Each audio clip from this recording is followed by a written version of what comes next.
Mourners will be able to view the body of former President Mwai Kibaki today. His casket, draped in the national flag, was escorted by a military procession to Parliament, where it will lie in state up until Wednesday.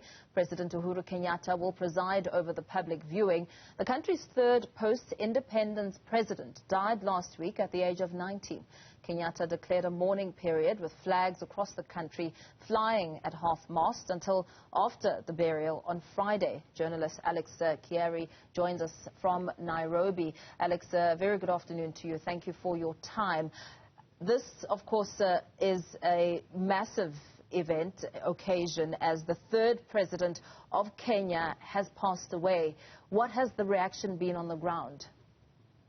As is indicated, thank you very much, Paul. It's quite a massive event for the third time, I think, in the history of the independent Kenya. We are now being faced with another funeral of a former head of state. The first one was in 1978 when our sitting head of state passed away. That is Jomo Kenyatta. Then we had a similar one 2 years ago, actually, when our former president was then retired, Daniel Arap Moi, passed away at over 100 years of age, and now this one is now happening again. And Kenyans have been streaming into parliament buildings to view the body and pay the last respects. And at the same time, leaders from across the board have been issuing statements in praise of the former president, and most of the praise are centered about or around his economic policies during his tenure. When he took over in 2002, and some of the issues that have been brought to the fore is the so-called the re-engineering of the economy after he took over, and under his watch, most of people have been singling out the free primary education that he introduced in 2002, and then also the rise of industries under his care, and also the revenue collection, which put the country under in one of the biggest leagues in the region and on the continent. At some point, the country's economy was financed up to 95% from local revenue collection, and also there was the introduction of the fiber optic internet cable, which came in, I think, in 2004-05 there, and made penetration of internet even more and more expounded, and also the aspect of stable oil supply. However, one thing that is not really being mentioned in detail is the blots, things that made his government look bad. And one of the biggest one that is sticking out is the post-election violence that happened in 2007 due to the contested election, and also the extrajudicial killings that were reported during this time. And this was mostly about a group called Mungiki, that was a criminal organization which most of the suspects were not taken to the courts to answer to the charges before being summarily executed. And then there was also the aspect of the raid on the media, which happened twice, actually, 2005 and also 2006. One was led by his late wife, Lucy Kibaki. Mpo? And the other bout of criticism that has come forth is a president who has been remembered for squandering the opportunity to fix Kenya. That's some of the criticism that's also come through as the condolences continue to stream in. Yes, this is actually due to the what we can say the watering down of democracy, the messing up of democratic institutions, and this happened during or just after the 2007 elections. And I understand a lot of people who were involved in this conflict were not in any way taken to face justice. And none of them actually has been talking about it. Most of the people who were displaced are yet to go back to their homes. So he did leave a divided country, and also certainly did support the current regime, which is now being criticized for all manner of issues that are facing the country, including the rising cost of living, and also the disrupted, or rather the messed up food chain distributions in the nation, and also things that are also being blamed on graft. During Kibaki's time, there was a class of individuals who were involved in corrupt activities and in corruption, yet they were not taken to the courts. So it's true that that is also coming out as one of the issues that are staining his legacy. But in general, most people agree that he did things differently on the economy, and this is yet to be emulated by the current regime.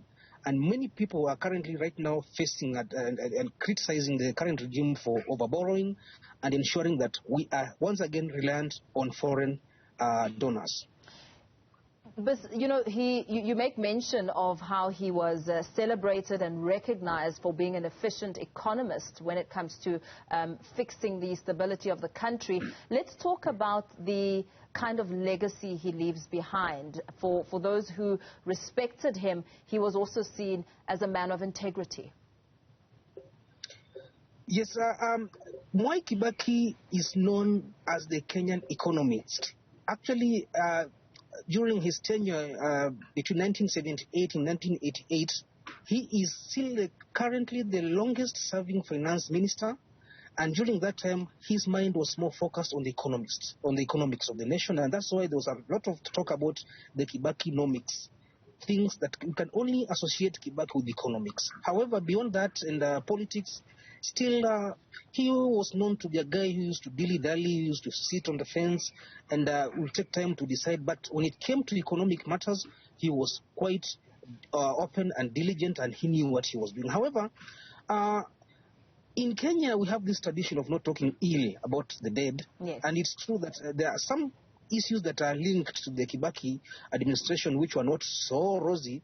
Like there are some two companies that rose and did so well during his tenure, and he had shares in those companies, including TransCentury, and also another one called East African Cables, which used to supply electricity cables and internet cables and such matters. They did so well because he had shares in them, but after he left power, those companies have not been doing so well because of the obvious fact that he might have been using his influence as a president to ensure that these companies get it easy along the corridors of their own respective sectors.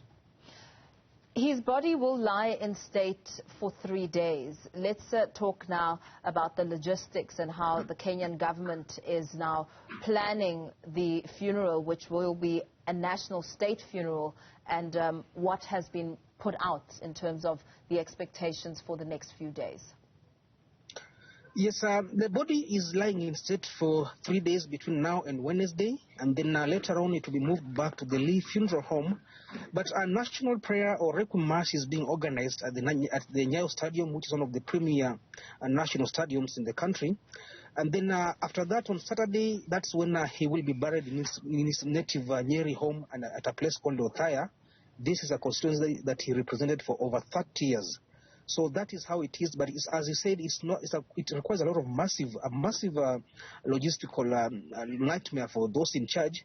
And actually today we had some hitches when there were some issues that were reported and actually witnessed on air on TV channels. Mm-hmm. The president did have his own moment with the politics. We saw that he did not shake hands with the deputy president.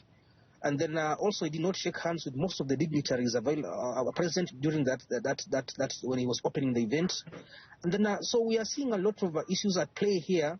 Apart from the logistical aspects of it, politics is just around 3 or 4 months away from now. So it is definitely going to be to feed into the whole issue, because him being having been seen to have supported the current regime, there are some people who also feel like they want to own a share of the limelight. Mm-hmm. But that's how it is, and that's how Kenya operates. Politics, politics, politics. Yeah, absolutely. And how have Kenyans on the ground reacted? I think this is one of the moments when the current president, Uhuru Kenyatta, would really hate to watch TV. A lot of Kenyans who have been viewing the body, and actually, as we speak, a huge number of people are now turning up after work to view the body.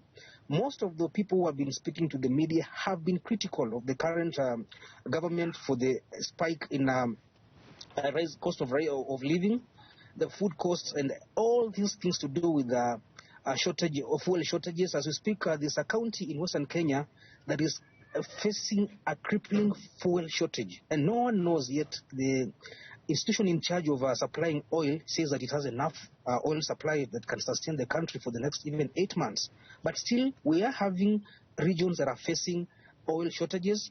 The price of food is very high because of the taxes and the effects of climate action. We have many regions that are facing drought right now.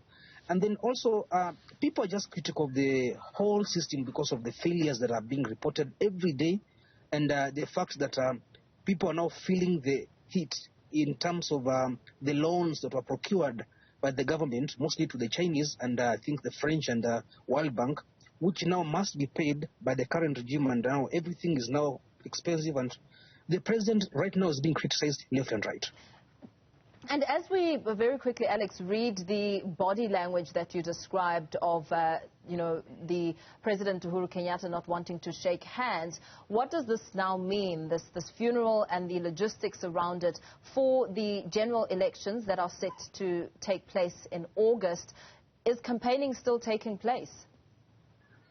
The deputy president, who is one of the leading contenders for the seat, did indicate that he will be halting campaigns for 3 days in respect, as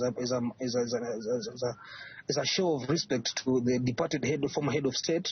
But we do not expect it to be like it's not going to happen, because even today, as we saw it, everybody is trying to own the legacy of the former president, and even those who are part of the regime but now are on opposite sides or opposite sides of the political divide still want to be part of it. So we might see a few cases of people, mostly during the national, the Requiem Mass. Some of them might actually be denied a chance maybe to address the mourners.